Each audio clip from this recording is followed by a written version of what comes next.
Halo, Assalamualaikum warahmatullahi wabarakatuh. Apa kabar anak-anak ibu guru semuanya? Semoga senantiasa dalam keadaan sehat walafiat dan tentu saja tetap bersemangat. Anak-anakku, bertemu kembali dengan Ibu Eni Nurhana dari kelas 4 Abdullah bin Abbas di SD Islam Al-Husna. Hari ini kita masih belajar tema 4 berbagai pekerjaan dan belajar subtema 3 tentang pekerjaan orang tuaku. Nah anak-anak, sebelum kita mulai belajar, seperti biasa yuk kita memohon kepada Allah Subhanahu wa taala semoga ilmu yang kita dapatkan membawa manfaat. Amin ya rabbal alamin. Nah sekarang simak penjelasan Bu Guru ya. Simak sampai selesai. Hari ini kita akan belajar yang pertama yaitu tentang muatan bahasa Indonesia KD 3.1 yaitu menyampaikan isi dongeng dengan peta pikiran. Dan kita juga akan belajar muatan PKN KD 3.1 yaitu tentang hubungan simbol dengan makna sila ketiga Pancasila dan juga belajar pengamalan sila ketiga Pancasila dan membedakan sikap baik dan sikap yang tidak baik. Nah anak-anak sudah siap untuk belajar? Yuk kita mulai sekarang.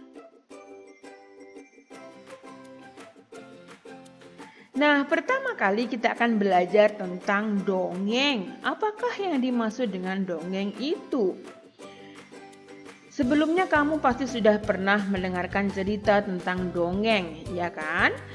Jadi, dongeng itu adalah sebuah bentuk karya sastra yang bercerita mengenai suatu hal kejadian yang luar biasa, penuh dengan hayalan atau fiksi yang dianggap sebagai hal yang tidak benar-benar terjadi.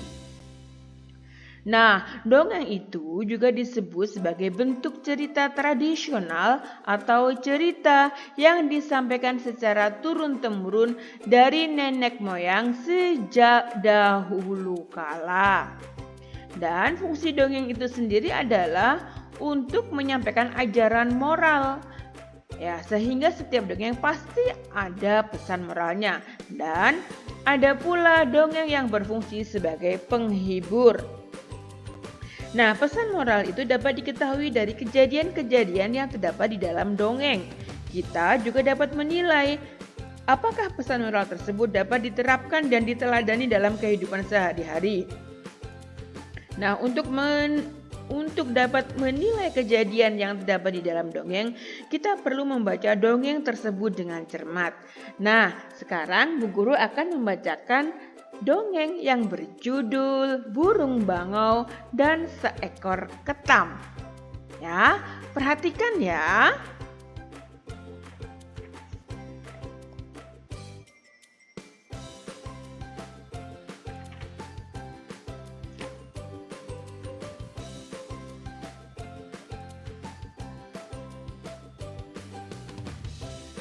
Pada zaman dahulu, terdapat danau yang sangat indah. Airnya sangat jernih dan di dalamnya tumbuh-tumbuhan teratai yang berbunga. Banyak burung yang tinggal di sana. Salah satunya adalah bangau. Selain itu, di dalam danau terdapat ikan dan hewan lainnya seperti ketam dan katak. Hal ini membuat burung bangau menyukai tinggal di kawasan danau tersebut. Setelah sekian lamanya, bangau sudah semakin tua dan tidak kuat untuk menangkap ikan. Bangau berkata, kalau aku tidak makan seharian, nanti aku bisa kelaparan. Aku harus mencari cara agar aku bisa makan. Bangau termenung di seberang danau. Seekor katak pun melihatnya dan bertanya, apa yang kamu pikirkan, Bangau? Bangau pun menjawab, aku sangat sedih, katak. Kemarin aku terbang ke sana kemari mendengar percakapan manusia bahwa musim kemarau akan datang lebih cepat. Bangau melanjutkan, aku takut danau kita ini akan kering dan semua penghuni danau ini akan mati.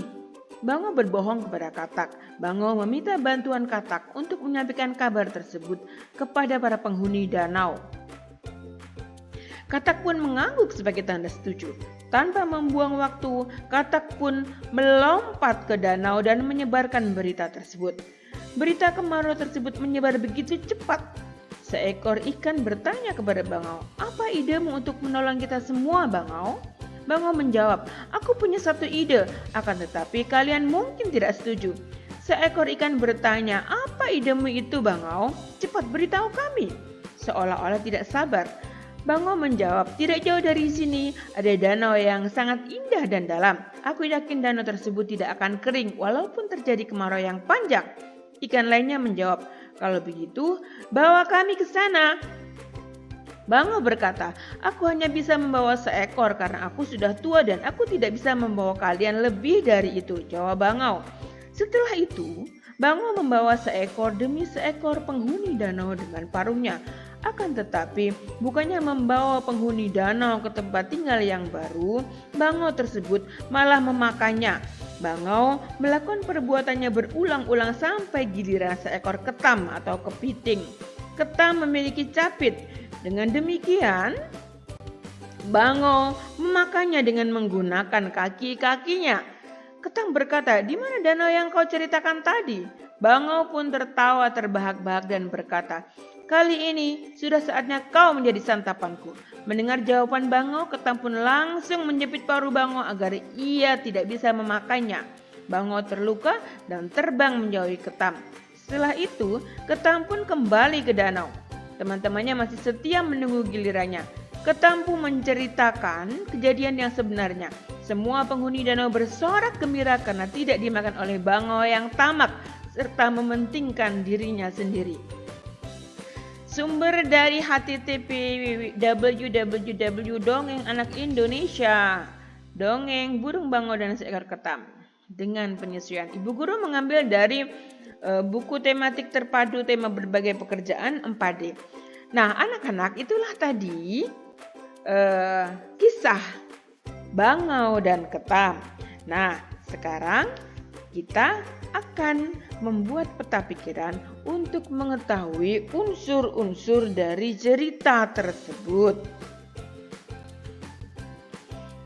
Tahukah kamu apakah saja itu unsur-unsur cerita?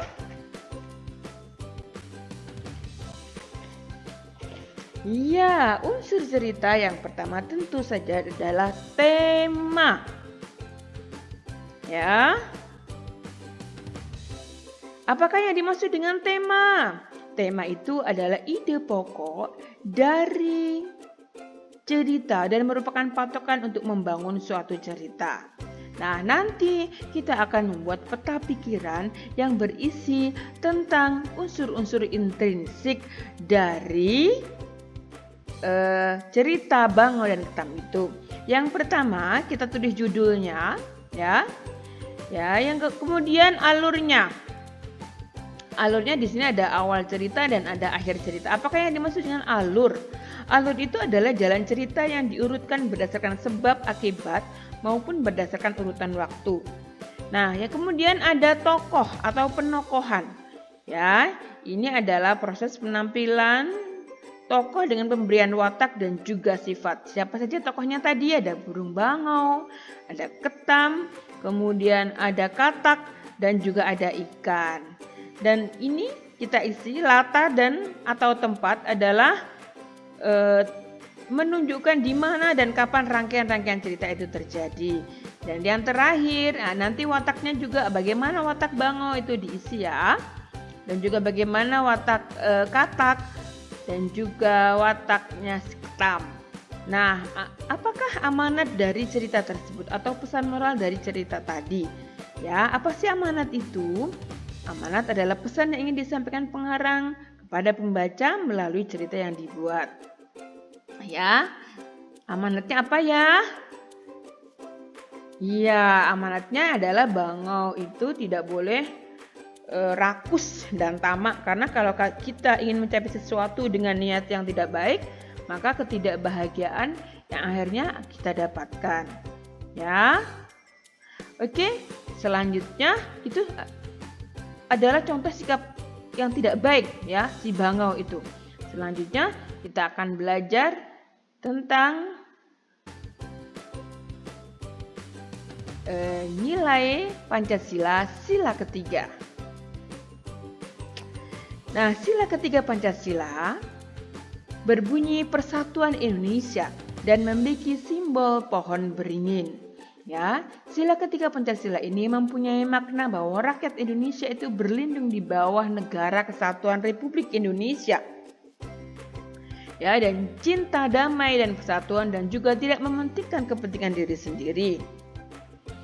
Pohon beringin ini merupakan pohon berkayu yang rindang. Pohon yang rindang membuat orang-orang yang dapat berteduh di bawahnya. Ya, sehingga dapat dimaknai juga rakyat Indonesia itu berlindung di bawah negara Indonesia. Dan Indonesia itu menjadi pemersatu dari bangsa Indonesia. Nah, pohon beringin ini juga memiliki akar gantung yang banyak. Hal itu melambangkan, ini akar gantungnya, melambangkan bangsa Indonesia yang terdiri dari beraneka ragam suku, bahasa, agama, ras, etnis, dan juga beragam budaya. Dan akar gantung tersebut berasal dari satu pohon, yaitu pohon beringin. Hal ini berarti bahwa negara Indonesia juga menjadi wadah pemersatu keragaman-keragaman tersebut. Saya dipahami penjelasan Bu Guru anak-anak?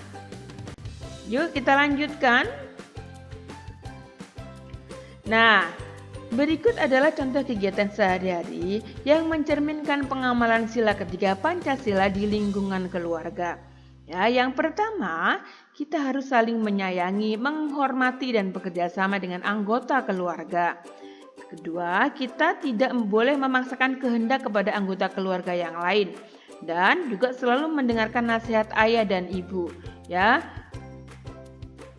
Tidak boleh membantah apa yang ayah dan ibu sampaikan kepada kita, karena yang disampaikan pasti itu isinya adalah kebaikan. Nah, lalu bagaimana dengan contoh kegiatan sehari-hari yang mencerminkan pengamalan sila ketiga Pancasila di lingkungan sekolah kita? Yang pertama, kita mau berteman dengan semua siswa tanpa membedakan suku, ras ataupun agama.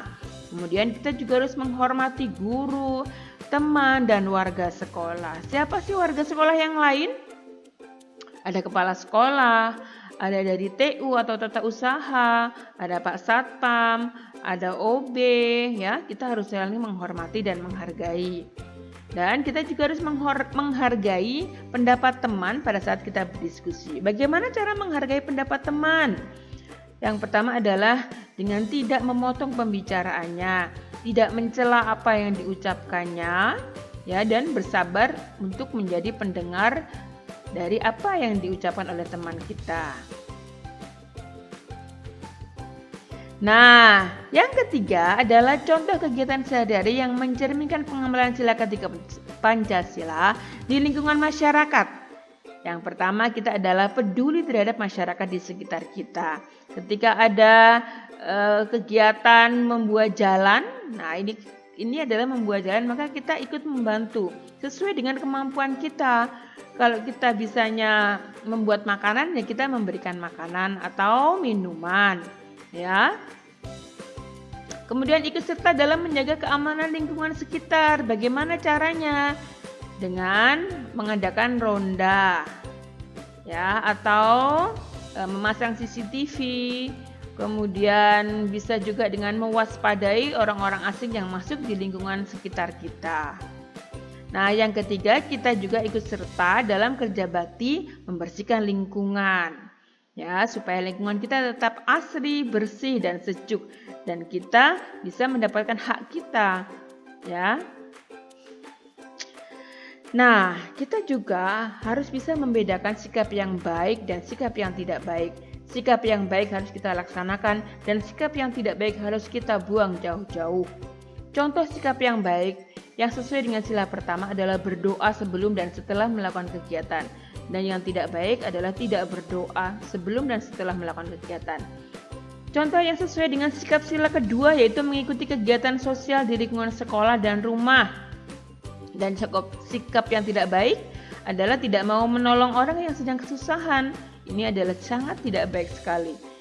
Contoh sikap yang baik sesuai dengan sila ketiga adalah mempelajari dan menghargai budaya bangsa Indonesia. Dan contoh sikap yang tidak baik adalah tidak menerima teman yang berbeda suku, ras, atau agama. Ini tidak boleh kita lakukan. Ya, kita harus menerima semua manusia itu sama karena semuanya adalah ciptaan Allah Subhanahu wa taala. Kemudian, sikap yang baik yang sesuai dengan sila keempat adalah menerima kritik dan saran dari orang lain. Ya, dan yang tidak baik adalah memutuskan sesuatu sesuai dengan keinginannya sendiri. Ini tidak boleh. Kita harus melakukan musyawarah. Ya, tidak boleh semuanya sesuai dengan keinginan kita sendiri. Contoh sikap yang baik yang sesuai dengan sila kelima adalah memberi bantuan dengan ikhlas kepada korban bencana alam. Ya. Dan yang tidak baik adalah membantu teman tapi dengan mengharapkan imbalan. Mengharap-harapkan berarti dia tidak ikhlas membantunya. Nah, ini tidak baik ya. Kalau kita membantu teman ataupun siapapun, kita harus membantu dengan ikhlas. Ya, anak-anak ya, jalanilah sikap-sikap yang baik karena sikap yang baik itu pasti akan membawa kebaikan nantinya, kembali baik untuk kita. Dan sikap yang jahat itu juga akan berbalas kejahatan. Baik anak-anakku, alhamdulillahirabbil alamin. Hari ini belajar kita telah selesai, yaitu muatan bahasa Indonesia dan PKN. Semoga bermanfaat ya dan bisa menjadi pelajaran yang baik untuk kita semua. Tetap bersemangat, tetap untuk mempunyai energi positif ya. Tidak boleh lelah atau tidak boleh mengeluh. Dan jangan lupa sholat 5 waktu selalu, memohon kepada Allah Subhanahu wa taala karena virus corona masih tetap berkeliaran di sekitar kita. Stay at home, stay safe, jangan pergi kemana-mana jika itu sangat tidak perlu. Dan jika kamu ingin masih tetap pergi keluar atau ada sesuatu yang sangat dibutuhkan, 3M, pakailah masker, mencuci tangan, dan menjaga jarak atau social distancing. Oke anak-anakku, terima kasih atas perhatiannya. Assalamualaikum warahmatullahi wabarakatuh. Sampai bertemu di materi berikutnya.